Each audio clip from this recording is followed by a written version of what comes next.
नमस्ते।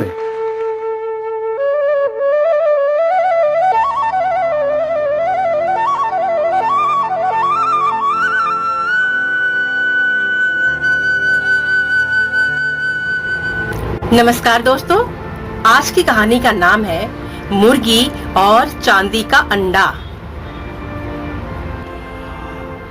बहुत पहले की बात है। किसी शहर में एक वृद्ध महिला रहती थी।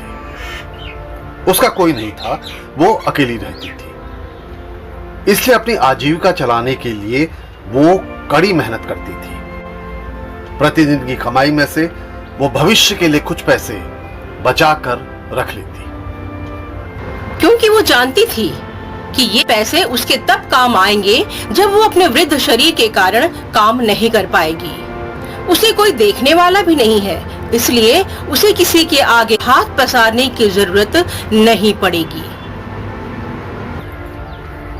एक दिन वो वृद्ध महिला कुछ खरीदारी करने के लिए बाजार गई। वहां उसे एक बहुत सुंदर मुर्गी दिखाई दी। वो मुर्गी इतनी पसंद आई कि उसने वो खरीद ली। घर आकर उसने उसे बहुत प्यार से खाना खिलाया और एक दड़बे में रख दिया। अगली सुबह जब उठी तो उसने देखा कि मुर्गी ने एक अंडा दिया था जो चांदी का था। उसे देखकर वृद्ध महिला बहुत आश्चर्यचकित रह गई। मुर्गी प्रतिदिन एक चांदी का अंडा देती थी। इस तरह वृद्ध महिला के पास बहुत सारे चांदी के अंडे हो गए थे। चांदी के अंडों से उसकी आमदनी बहुत अच्छी होने लगी थी, इसलिए उसने काम करना बंद कर दिया था। कहते हैं ना कि खाली दिमाग शैतान का घर होता है।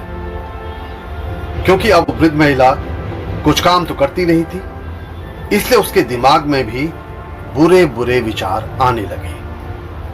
उसने सोचा, अगर मैं मुर्गी को अधिक भोजन दूंगी तो मुर्गी मुझे अधिक अंडे देगी और इस तरह से मैं और भी धनवान हो जाऊंगी। लालचवश मुर्गी को दिन में कई बार भोजन देना शुरू कर दिया। अत्यधिक भोजन खाने की वजह से मुर्गी का पेट खराब हो गया और वो बीमार पड़ गई।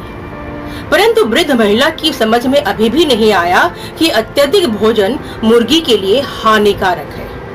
वो उसे उसी तरह भोजन खिलाती रही। यदि मुर्गी नहीं भी खाती तो उसे जबरदस्ती खिलाती। अब तो मुर्गी ने अंडा देना एकदम बंद कर दिया। परंतु इस पर भी वृद्ध महिला की आंखें नहीं खुली और वो मुर्गी को भोजन देती रही। मुर्गी का हाजमा पूरी तरह खराब हो गया और एक दिन मुर्गी चल बसी। इस तरह वृद्ध महिला के पास न मुर्गी रही न चांदी का अंडा। इस कहानी से हमें ये सीखने को मिलता है कि अपने पास जितना है उसी में संतोष करना चाहिए, अन्यथा जो पहले से है हम उसे भी खो देंगे। धन्यवाद।